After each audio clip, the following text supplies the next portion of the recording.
kung subukan ko man, hindi naman ako ma-addict agad dyan eh. Sigarilyo nga, it took a while bago ako ma-hook sa sigarilyo. Kung makatikim ka ng masarap na ulam, favorite mong masarap na ulam, no? I-multiply mo yun ng 100 beses. Yun yung gagawin niya sa utak mo. Ika-capture yun ng utak ko. Kahit sinong tao na kumain ng favorite niyang ulam, hindi mo na makakalimutan. Kaya magiging favorite mo yun eh. What more 100 times na masarap? Nasisira na yung isip mo, wala ka ng tulog. Diyan na yung hallucination, diyan na yung temper mo, di ba? Pag di ka naman natulog, kahit hindi ka nagda-drugs, lagi kang galit, di ba? Lagi kang irritable. Tapos pagod na pagod ka, hindi ka na makapasok sa trabaho, sa eskwelahan. So eventually, babagsak din yun, pabigat ng pabigat, gagalit na sa yung mga magulang mo, di ba? Kasi hindi yan yung expectations nila. So drugs na naman.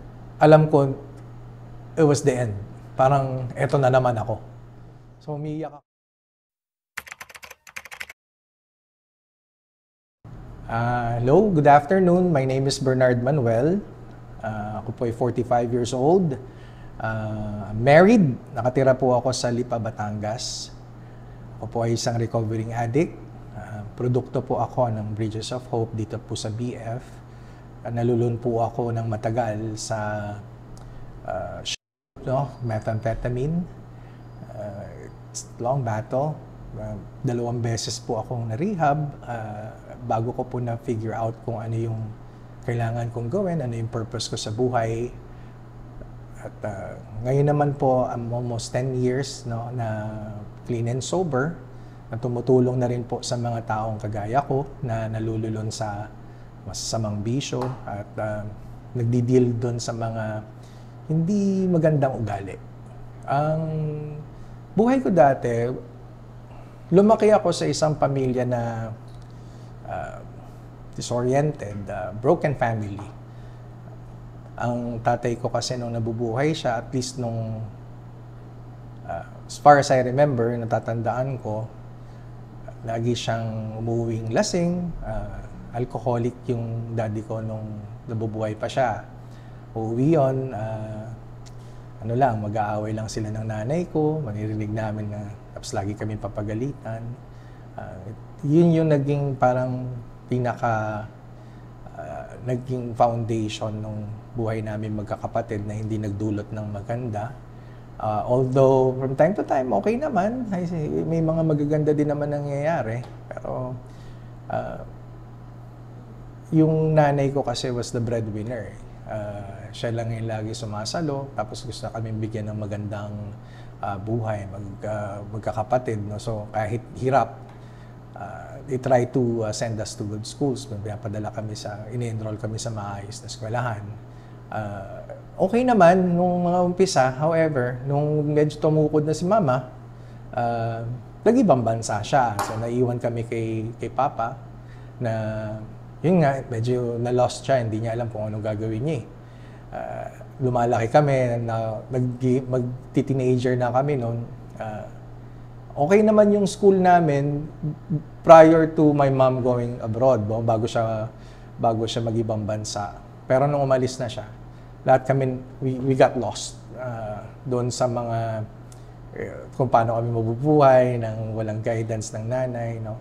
Hanggang sa eventually nagde-deteriorate na yung buhay namin sa school. Pangit na yung grades namin, puro barkada na. Hanggang sa umabot sa point na yun nga, na penetrate na kami ng hindi magagandang impluensya ba. Hanggang sa natuto akong magsigarilyo at the age of 14. Doon din ako natutong uminom, no? Peer pressure, siguro dahil gusto kong may tumanggap sa akin mga kaibigan, mga kaklase, gano'n. So, yun yung nagiging way na para magkaroon kami ng magandang relationship socially. Hanggang sa na-kick out ako sa school, no? Fighting and all that, no? Bad grades, everything in between. Hindi ko, syempre, noong time na yun, hindi ko din alam kung sobrang negative yung impact sa akin. Wala pa naman masyadong information about depression and all that. So, hindi ko din alam kung yun yung na-depress ba ako noon, no?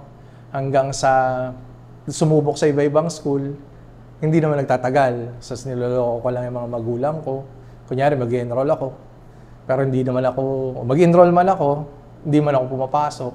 Minsan mag-enroll ako, pero hindi talaga ako nag-enroll. Sinasabi ko, pumapasok lang ako, inuubos ko lang yung baon ko, or yung, kung ano man, basta niloloko ko yung mga magulang ko palagi. Siyempre, nanay ko nasa abroad, so naniniwala lang siya kung ano yung sasabihin ko. Tapos, si Papa naman, hindi siya masyadong tutok sa amin. So, kung ano lang din yung sabihin namin, hindi siya naniniwala. Hanggang sa ma-introduce nga sa akin yung, no? And that's where it really took a dive, yung buhay ko. Na I never knew na yun na pala yung mecha ng buhay. Ano siya may mga kaibigan ako na since nagsisigarilyo ako tsaka umiinom ako, nandun ako sa impression na kung subukan ko man, hindi naman ako ma-addict agad dyan Kasi parang para sa akin, yung sigarilyo nga, it took a while bago ako ma-hook sa sigarilyo at maging habit, no? So feeling ko, ganun din siya. So it's really probably lack of information, lack of education about it. Mayabang, tanggap, sige, go lang. So nung inintroduce siya sa akin, wala akong idea na yun yung magiging impact niya. Na doon pala iikot yung mundo ko for a very, very long time. So nung natikman ko siya, syempre bata pa, no? 15, 16 years old lang ako. Yun, hindi ko pa alam kung ano yung magiging impact Pero nasarapan agad ako sa kanya. And the next thing you know, hindi ko pa naman siya agad hinanap, pero nung inintroduce ulit siya sa akin, hindi na ako umindi. Hindi na ako, we might have to say no. Ang sarap nga nun pakiramdam na yon. Especially, syempre, subconsciously, malungkot kami. Walang nanay, tatay namin, ganyan. Tapos, ang nagpapasaya lang sa amin, barkada. Yun yung nagiging focal point ng buhay namin. Instead of going to school, makatapos ka, or maglinis ka ng bahay, maging responsable ka. Walang ganon So, every time na may mga ganyang happenings na inuman, or good times with friends, no? Yun lang yung laging parang we look forward to. No? I look forward to. Pwede, ano po ba yung feeling na hinahabol niyo po dun sa drugs natin? Pag natikman mo yung drugs, it changes everything. Mag-iiba talaga. Of course, syempre, ngayon may science na. Ngayon ko na siya naintindihan na what it does is pinagpuproduce niya yung utak mo ng so much dopamine, no? Na it really makes you feel good. Yun yung responsable para sumarap yung pakiramdam mo. Literally, it's even hard to explain in words, but it feels good. Kumbaga, kung makatikim ka ng masarap na ulam, favorite mong masarap na ulam, no? I-multiply mo yun ng 100 beses. Ganun kasarap yung mararamdaman mo when you take at least the methamphetamine. Because that's what it would make your brain do. Yun yung gagawin niya sa utak mo. It's gonna make you produce so much dopamine na masarap talaga sa pakiramdam. Tapos, ika-capture yun ng utak ko, no? I-store niya, just like kahit sinong tao na kumain ng favorite niyang ulam, hindi mo na makakalimutan, kaya magiging favorite mo yun What more 100 times na masarap na methamphetamine na you will never forget about it. Tapos, syempre, wala namang pangalawang first time There's no such thing, no? So, yun yung lagi mong hanapin. Yung unang-unang tikim. Kasi yun yung ni-record ni brain. And you're gonna keep chasing that hanggang sa eventually, hindi mo naman mapapalitan yung unang sarap. Di ba? So, yun yung pinaka lagi mong hanapin. Well, there's always the downside to it kasi yun man yung effect para maintindihan din ng mga tao na bakit ba na-addict ang isang tao sa drugs? Ang dami-dami niyang negative effect. It's only because yung unang try, yun lang yung masarap. Pero hindi kasi designed yung utak natin to feel good even though na wala namang magandang nangyayari. Ang dopamine kasi, it's more on survival eh. Kaya niya pinapasarap yung pakiramdam mo kasi may magandang nangyayari. Now, pag nag-take ka ng drugs, masarap yung pakiramdam pero wala namang nangyayari. Na yun na lang yung hahanapin mo, yun na lang yung naging resort mo. Every time na makaka-feel ako ng pressure, makaka-feel ako ng problema, life crisis, everything, yung brain ko parang, shortcut tayo, imbis na gumawa ako ng solusyon, ang nangyayari, mag-drugs ka na lang kasi masarap yung pakiramdam. So, nangyayari sa problema, lumalaki lang siya ng lumalaki. Hindi siya nasusolusyonan. Tapos, yung health ko, napapabayaan na because yung mga side effects niya, hindi din biro. Kasi the moment I take meth, hindi ako makakain. It's a loss of appetite. Yun pa lang eh. Diba? Tapos, lack of sleep kasi hindi ako makatulog. Kasi yung brain ko so active na isip siya ng isip. So, even though gusto ko na magpahinga, hindi pa ako makapagpahinga. Kukulang sa oxygen.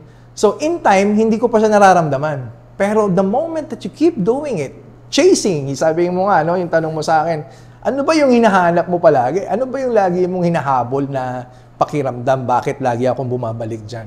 So, you keep trying to chase that, yung gusto mong habulin yung pakiramdam na yon. Ang nangyayari, yung brain natin, producing so much dopamine, hindi niya na yun kayang i-control. So, nasisira na siya.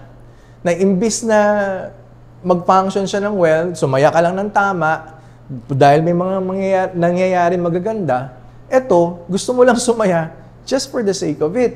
Kaya yung utak, imbis na nagpa-function ng maayos, nasisira siya. So, di ba, kahit naman sino na kahit di ka mag-drugs, huwag ka matulog, huwag kang kumain. In time, maapektuhan yung brain mo. So, what more if there's this chemical that you're intaking that's really making you do that? No? Yun yung mismong nagiging effect sa'yo. Kaya yun yung pinaka pagdating ng time, nasisira na yung isip mo, wala ka ng tulog, dyan na yung hallucination, dyan na yung audio and visual, yung temper mo, diba? Pag di ka naman natulog, kahit hindi ka nagda-drugs, lagi kang galit, diba? Lagi kang irritable, tapos pagod na pagod ka, hindi ka na makapasok sa trabaho, sa eskwelahan. So eventually, babagsak din yun, pressure niyang ng buhay, pabigat ng pabigat, gagalit na sa yung mga magulang mo, diba? Kasi hindi yan yung expectations nila.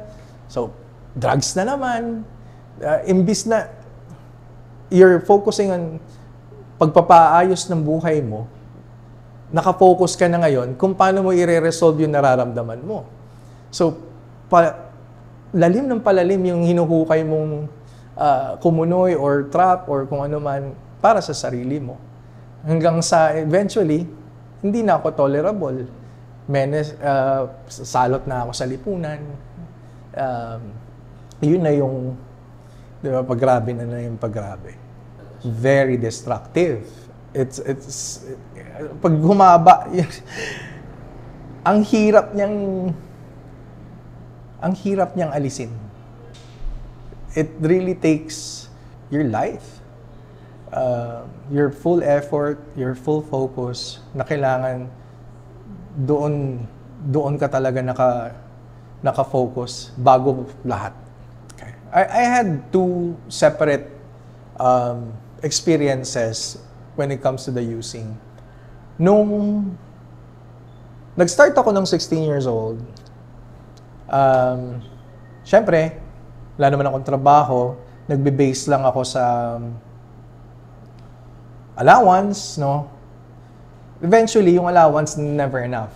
So, nangyayari nun, pati yung mga gamit sa bahay, pati yung mga ibang tao, no? Napeperwisyo ko na, nakawan ko, kinukupitan ko, hanggang sa yun, hindi din siya enough. Eventually, nakakilala ako ng mga group of friends na, yun nga, salot nga sa lipunan na yun lang yung ibang alam na gawin is talagang magnakaw. So, I got into that really deep, no, na I was even nag-try ako, gumawa ako ng matagal na naging snatch ako. No, nagbukas ako ng kotse, ng hold up, mga ganong gawain. Feeling ko, lakas-lakas ng loob ko kasi lagi ako nasa influence ng drugs. Tapos hindi ko na kailangan umasa sa allowance or hindi ko na kailangan magbenta ng gamit sa bahay. So yun yung naging resort ko, no, ng pagkuha na pagbili ng drugs. Matagal ko din ginawa yon hanggang sa madaming pulis, no, na nagalit sa akin, hinahanap ako na ang banta sa akin noon was puputulan na lang ako ng mga paa or salvage, no. So nung time na yon, natakot ako.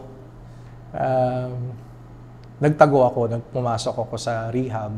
That was back in 1999, no. Sa Fairview naman ako nag-rehab noon. It's a public rehab, but it's more on voluntary. So, sabi ko, sige, papasok ako ng rehab. Ang intention ko, palamigin ko lang yung sitwasyon. Kasi nga, sobrang init ng dami naghahanap sa akin. So, nung nag-rehab ako, it was a 6 months program. They did a really good job. Pero syempre, during that time, medyo vague pa yung yung mga programa. Not too much science into it, no. Basta matapos mo yung program, paglabas mo, umiwas ka sa drugs and all that, no. Magiging maayos ka. So yun yung ginawa ko, no. Eventually naman, nung natapos ako noon, October 1999, yung petition ng nanay ko sa akin, dumating. Lumipad kami magkakapatid, no, to the US. I think was December 1999 bago mag Y2K. So nag-start kami ng panibagong buhay namin doon, no.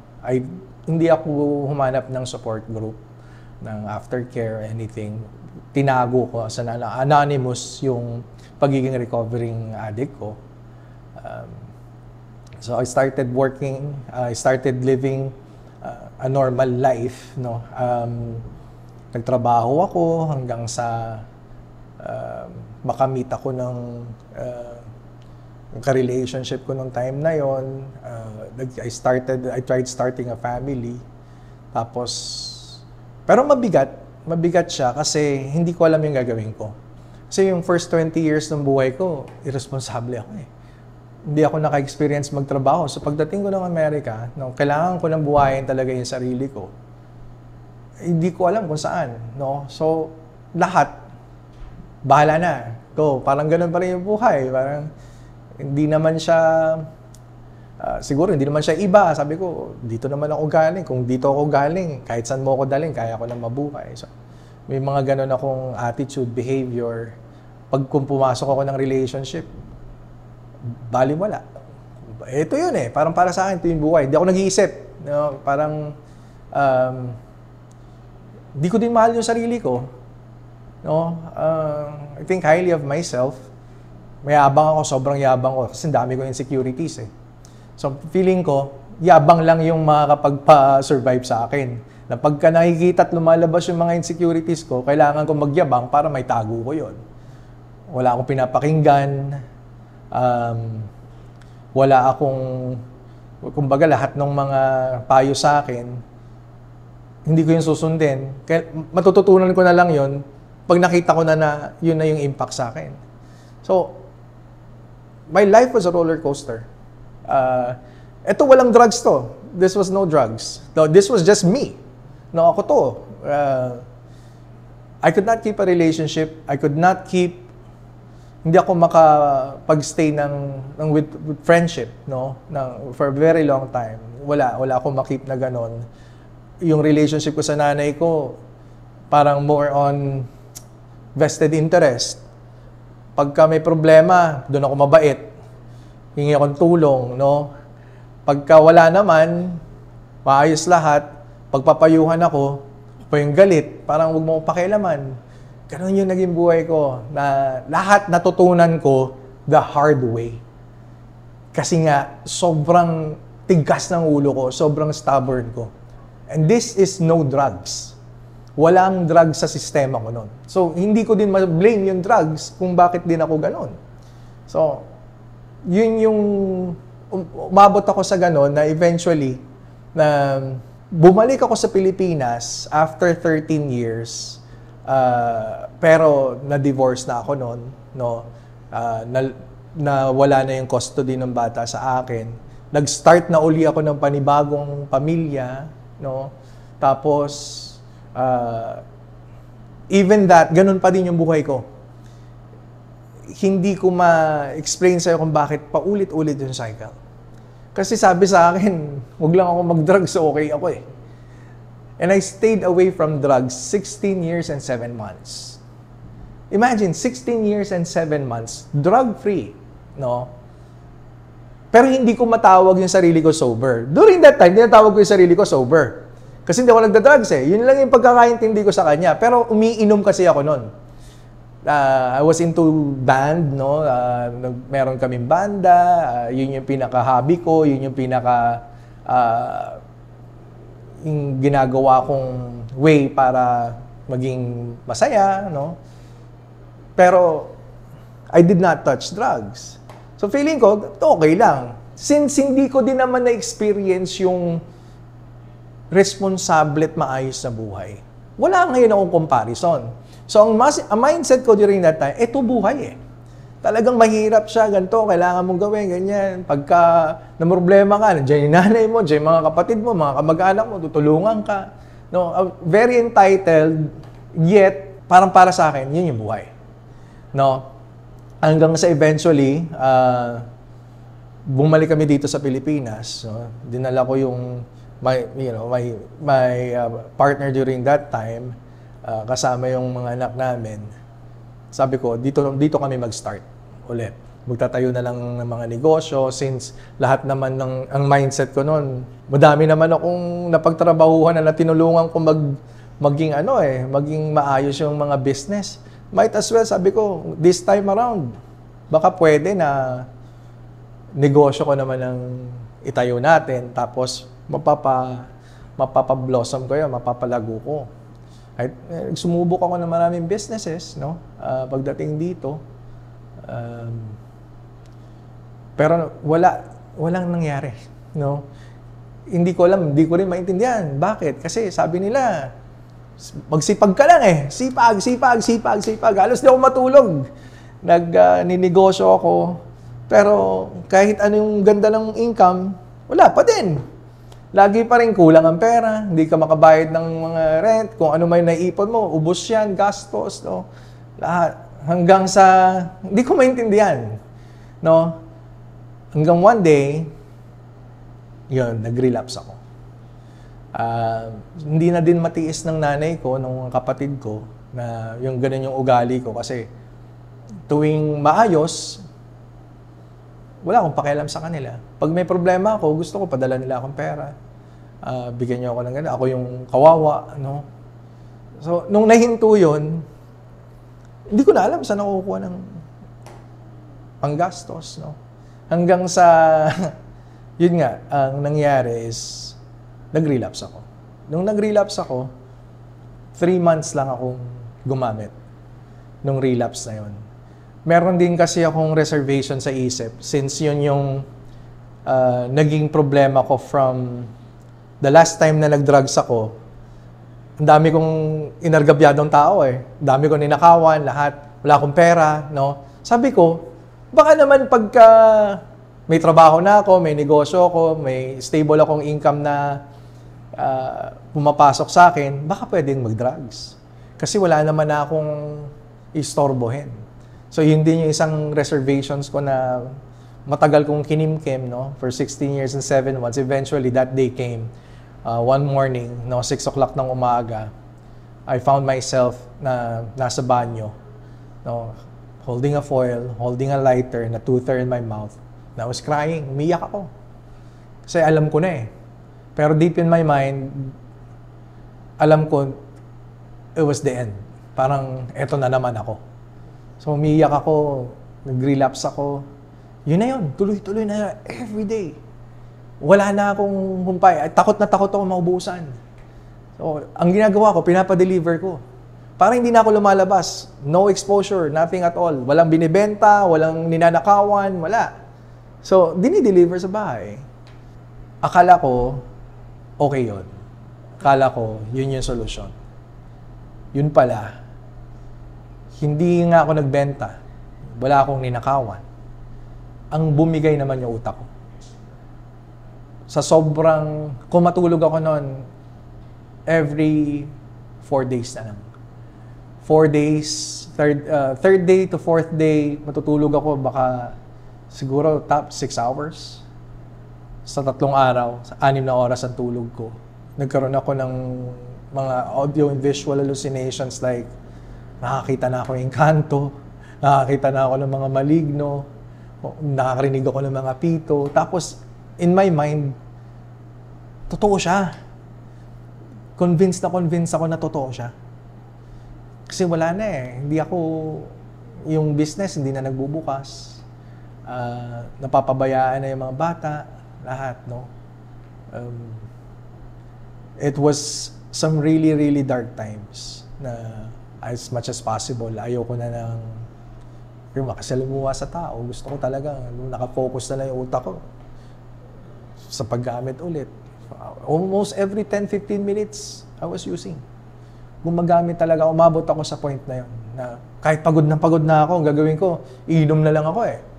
Pag inom ko naman, nung antok na ako, gagamit ulit ako. So, gising na naman yung diwa ko. No, paikot-ikot lang yun. Ganon lang siya. Hanggang sa, yun nga sabi ko sa'yo, yung utak ko na yung bumigay. Oo, wala akong binenta. Okay, wala akong ninakawan. Pero, yung utak ko naman na yung bumigay. So, mali din pala yung manageability theory na naiisip ko nun. Hanggang sa eventually, syempre yung family ng wife ko nun, was really, really mad at me. Galit na galit sila sa akin na nag-usap na sila ng nanay ko tsaka yung kapatid ko na yun nga, have to go to rehab. So, nung nag-rehab ako, yan, they found Bridges of Hope. I'm blessed kasi napakaganda ng program ng Bridges of Hope. Not that I'm promoting it or anything, no. Hindi naman itong gagawin ko sa buhay kung hindi talaga ako naniniwala na ito yung parang signature program for me na fit sa maraming Pilipino, sa kultura natin. But, nung pinasok ako sa rehab, like everyone, hesitant. Ayoko. Guwawala talaga ako. Ilang gabi, araw, iyak lang ako na iyak. Probably combination ng withdrawals, no? Tapos, malungkot, syempre, bigla mong mararamdaman yung importansya ng pamilya mo eh. Kasi nahiwalay ka sa kanila. Medyo mabigat yung sitwasyon ko kasi meron kaming 9 months old na bata. Just also to add on, isa din pala to doon sa biggest regret kasi nandamay pa ako. Isa din sa naging problema na malaki. No, minanipulate ko yung sitwasyon nung nag-relapse ako na para hindi ako lumabas, para hindi ako ma-expose sa labas at magawa ko lahat ng mga gusto kong gawin sa bahay. Tinuruan ko yung wife ko noon, my ex-wife now, no, mag-drugs. So, kahit siya na-hook. So, nung na-rehab kami, 2 kami. Sa Quezon City branch siya dinala, ako dito sa BF. So, dun pa lang, nung pinasok ako, parang at the back of my mind, alam ko na patay. Wala nang, hindi na to maayos. Kumbaga, I'm gonna lose my family. No? Bigat eh. Kasi tinuruan ko, galit na galit sa akin yung family nila. Alam mo yun. Tapos ngayon, pinaghiwalay na kami. Tapos may 9 months old. Mabigat yung naging sitwasyon.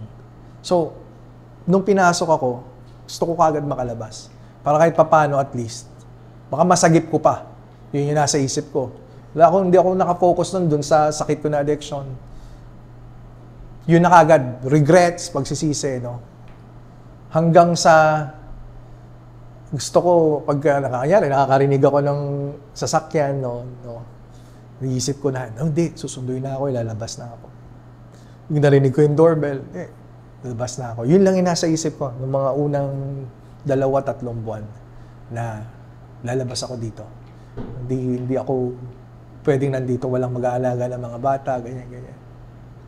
So, in denial nandun. Hindi ko pa kasi naiintindihan kung ano talaga eh. Tapos, kasi yung katawan natin, it naturally detoxifies in about 3 months. Bago talaga yan mag-start mag-heal, yung brain, lahat. So, nandun ako sa stage na yan, bro, na sobrang hirap talaga. Kasi, yung addiction ko, ang laging kino-convince na pag nag-withdrawal ako or nag-crave ako, is to be responsible. Kailangan, nandun ako para sa i-manipulate niya eh. Na doon ka mag-focus para makalabas ka. Pag nakalabas naman ako, mag-iiba na naman yung paradigm ko.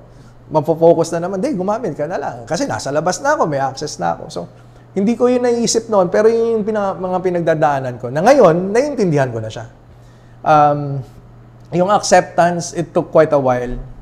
Nung pumasok sa akin yung program, nung naintindihan ko siya, natanggap ko. So, nung natanggap ko na may sakit ako, natanggap ko na hindi ko pa kaya na ayusin yung pamilya ko. Kailangan ko munang ayusin yung sarili ko. Kailangan ko munang magpagaling. Kailangan ko munang dumaan sa program. Kailangan ko munang matutunan kung ano yung kailangan kong gawin. Yung pwede kong gawin. Para pag nakaharap ko na sila ulit, magiging maayos na at kaya ko na at capable na ako na i-handle at buhayin talagang ang pamilya ko. So, nung pumasok siya sa akin on my 3rd month, overwhelming, nandun lahat, realization, guilt, remorse, lahat yan nandun.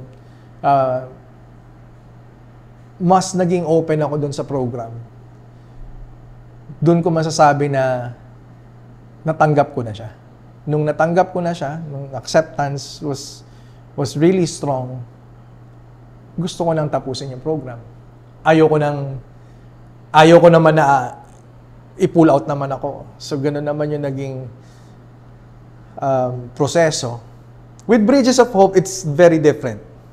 Kasi what it does, ang ginagawa niya, nakafocus siya doon sa root cause. So, ugat ng problema. Hindi doon sa damage na naginawa niya.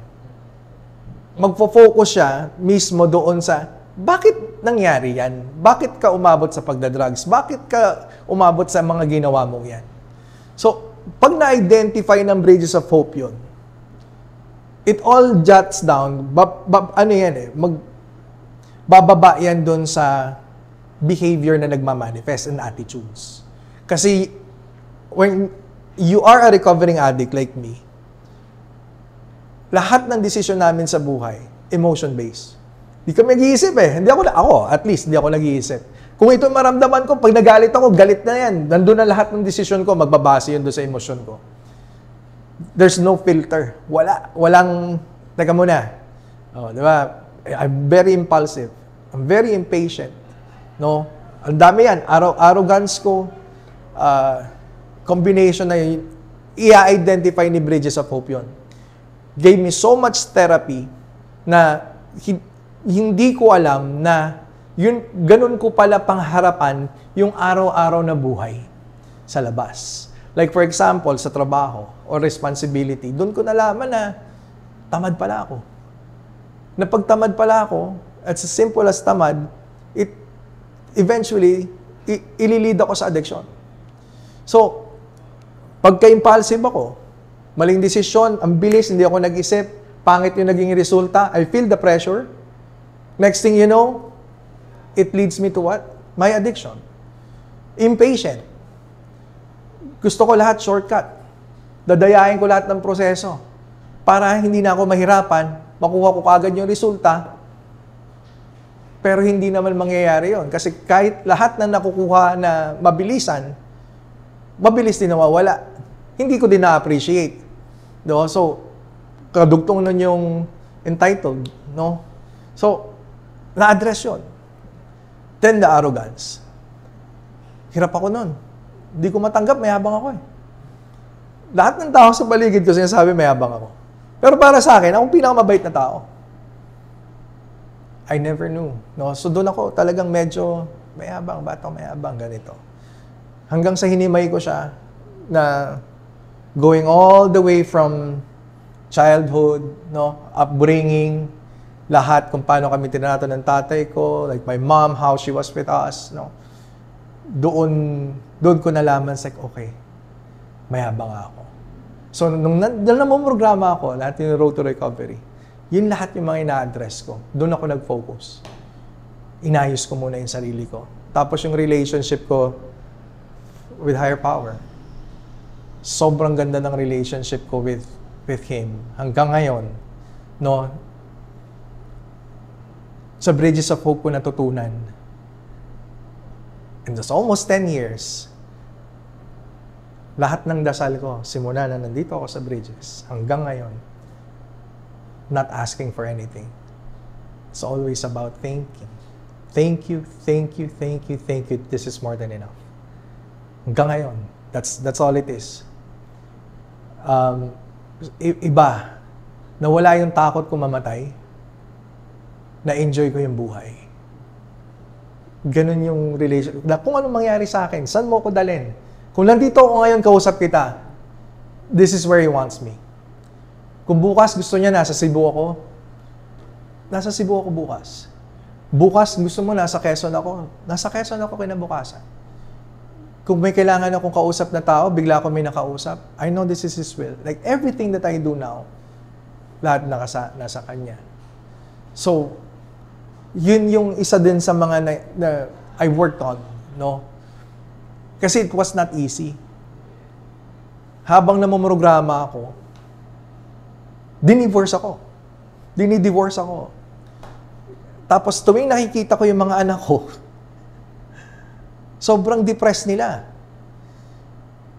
So yung mindset ko parang, teka muna, kaya nga ako nagbabago para maayos.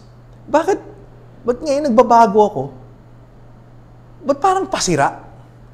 Parang paglabas ko, wala akong ahabutang pamilya.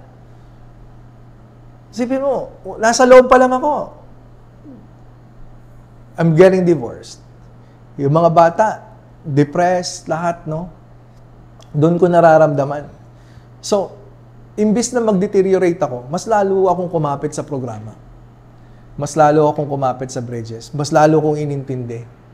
Kasi sabi ko, pag lumabas ako ngayon, tapos ito yung dadatnan ko, eventually, dadali na naman ako sa pagdadrugs na naman. Pag nagdrugs na naman ako, mas lalo namang nasira na ulit. Hanggang sa, nasubukan talaga, sobrang bigat na, nasa programa pa lang ako, hindi pa ako nakakatapos. Doon ko nalaman, na may ka-relationship na yung wife ko noon. So parang sabi ko, teka muna, kaya nga ako nagre-rehab para maging maayos. Para maging maayos tayo, mabuo yung pamilya. Bakit hindi mo pa nasusubukan yung change ko, papalitan mo na ako.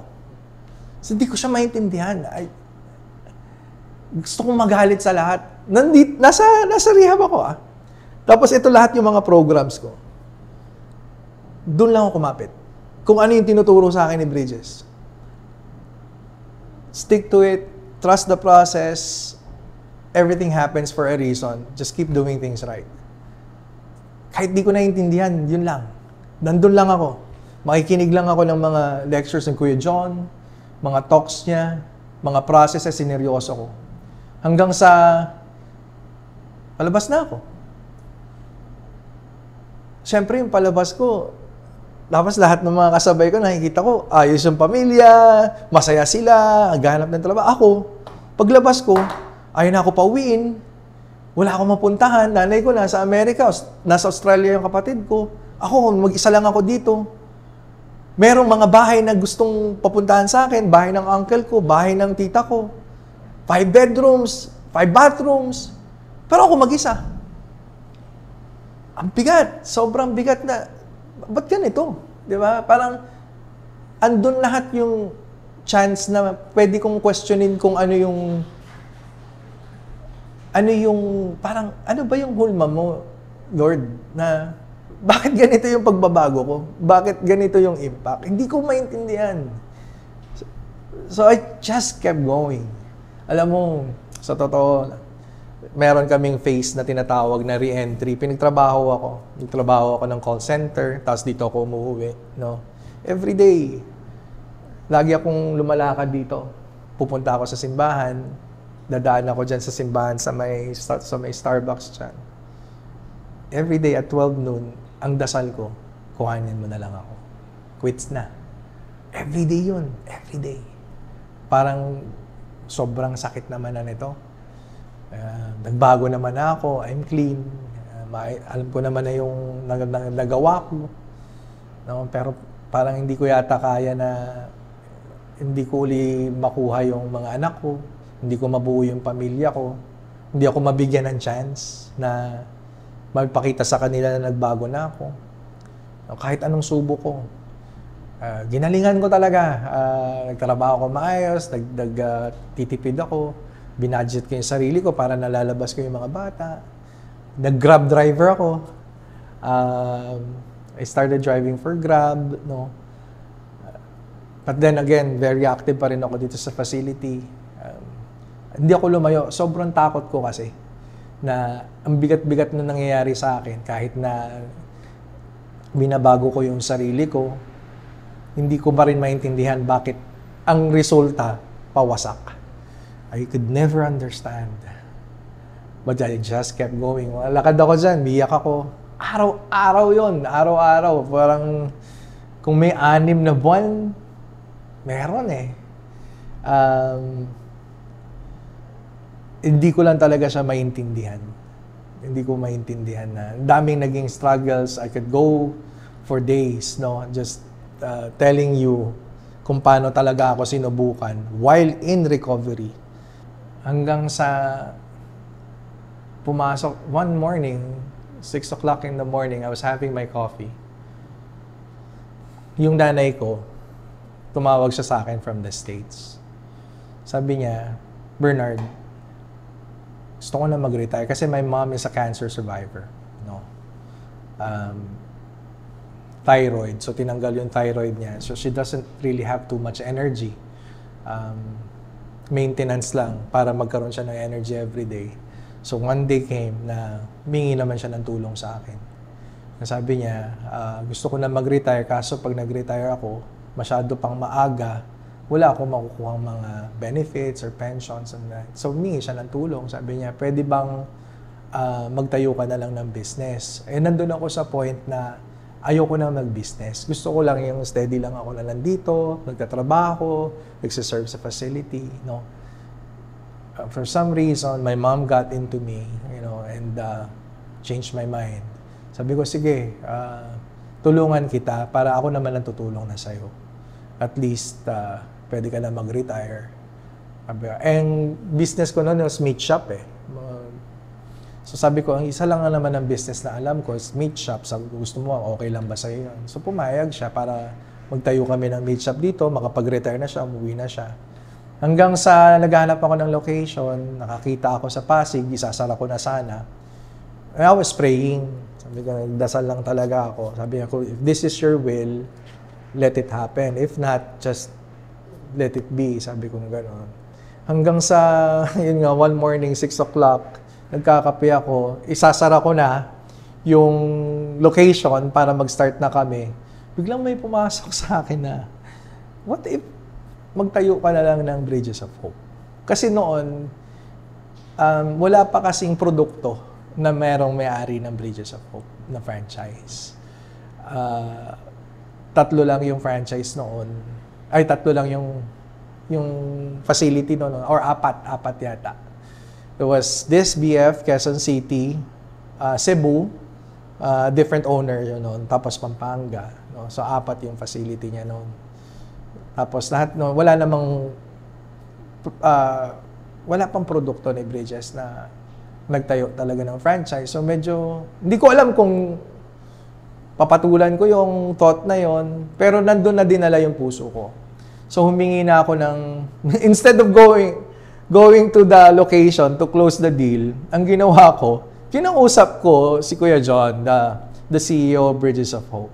Nag-express ako sa kanya. Sabi ko, Kuya, what if facility na lang yung i-start namin ng magnanay, no? Kesa na meat shop. I'll be more safer. I'll be more happier.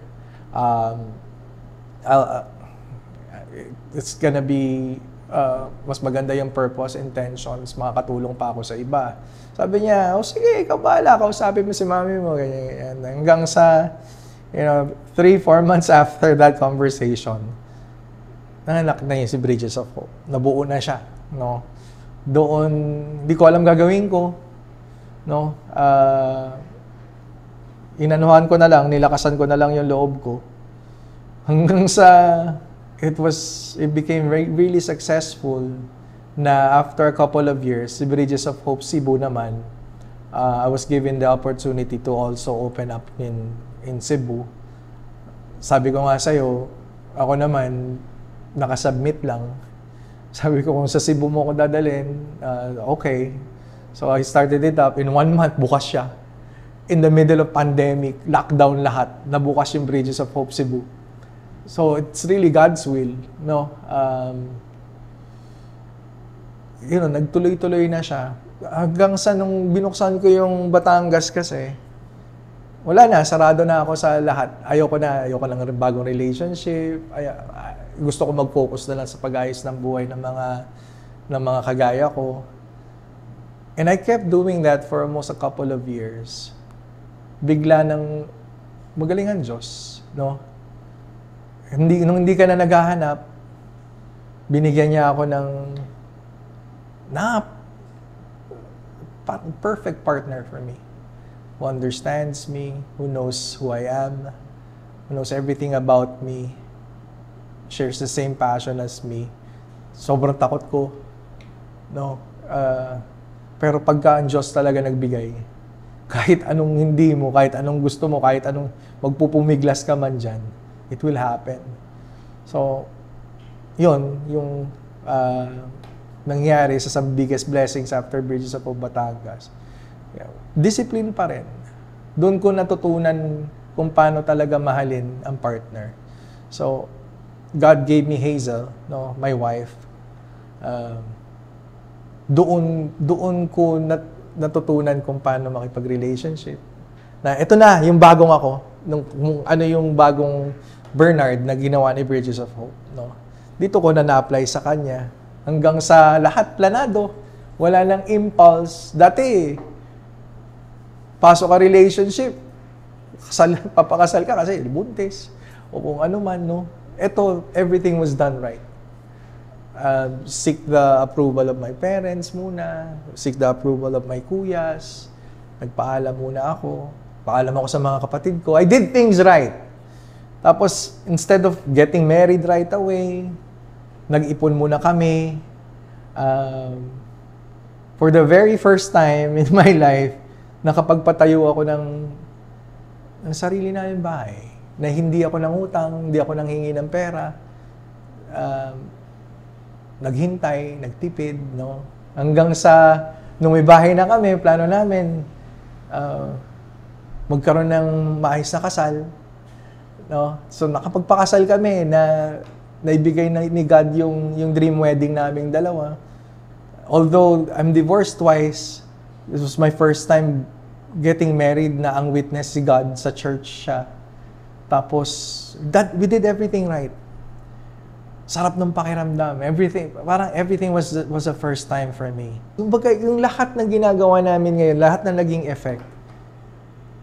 Nung time na ang gulo-gulo ng utak ko, gusto ko lang mamatay. Kung bumigay ako noon, wala. Pero dahil nagtiwala ako sa proseso, kahit hindi ko alam kung ano yung plano niya para sa akin. Kasi stubborn, napakayabang ko nga. Gusto ko laging 5 steps ahead. Alam ko yung nangyayari o mangyayari sa akin. Ito, I just submitted. Alam mo, ayoko na, pagod na ako, na kontrolin yung buhay ko. Ikaw naman. Susunod na lang ako ng susunod. Hanggang, yun na, nangyari na siya. Lahat. Ngayon, I'm very happily married. Mas nakita ko ngayon yung value, no? what marriage is really all about, no? Para saan ba talaga? Alam ko na kung paano mahalin ang asawa ko. Alam ko kung paano mahalin yung sarili ko. And it just gets better and better na wala kaming expectations. Wala kami yung, di ba? Kung anong saan tayo dali ng Diyos bukas, no? Even Hazel, right now she's working on her own career. I'm very proud of her. Yung dating controlling na Bernard, I took that off. Go do what you wish, go do what you want, and I will support you 100%. Tapos ganun din siya sa akin. So, having a good relationship, having a good support group like this, having a good relationship with my family, having the best relationship with God, that's the key to recovery. Change is inevitable. Maraming mali sa mga tao na feeling nila, pag nag-aayos sila, kailangan smooth ang buhay. But in reality, the more you keep doing things right, the problem is still there. Yan, isa sa mga payo ko na hindi ibig sabihin, inayos mo yung buhay mo, perfect na siya. Hindi siya ganon. It just gives you more strength to handle lahat ng mga problema pang dumarating. Gives you more experience, pero hindi ganun kasi yung mindset ko noon na, ayusin ko, kailangan wala na akong problema. Tapos kapag may dumating na problema, nadadown na naman ako, ba't ganito? Oh my God! Ganon eh. I've learned that the hard way. So, anybody that really undergoes the disease of addiction, behaviors, alcoholism, gambling, gaming, doesn't matter. Food, there is help. Seek for it. It works. Just find the right program for you. Be humble. Accept that you need help. Understand it first para maintindihan mo. Hindi yung magbabago ka kasi sabi ng iba. Intindihin mo kung bakit kailangan mo magbago. Intindihin mo bakit kailangan mo yung ganitong klaseng program. Because once na mabuo mo yon at umabot ka sa point na you've accepted it fully, then the magic begins.